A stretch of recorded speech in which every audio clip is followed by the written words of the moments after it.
the Gates of Hell, Turkmenistan. Not only is the existence of the Gates of Hell in Turkmenistan hard to believe, but the way it was formed is perhaps even more difficult to believe. If you had visited this place near the village of Devasa 50 years ago, it would have looked just like the surrounding Karakum Desert, with sand stretching out in every direction you look. In the 1970s, the country was part of the Soviet Union, and the authorities were on a campaign to identify all areas of natural resources that could be mined and used to support the growing population. In 1971, geologists arrived in the area and believed the ground below to contain a cavern that was full of oil. So they set up a test rig to drill down and take further measurements, but soon found there to be a large pocket of gas just beneath the surface. Now, there are no official Russian or Turkmen records of what happened next, but according to the sources close to operations at the time, the ground collapsed beneath the rig and swallowed the drill, as well as several top Soviet scientists. The remaining researchers were now faced with a problem.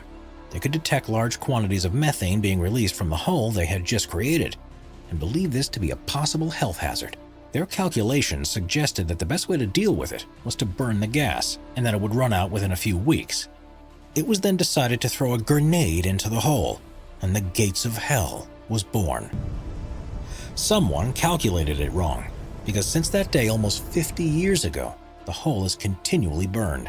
The crater is now approximately 230 feet across and 66 feet deep, and is filled with fires, boiling mud, and ferocious orange flames.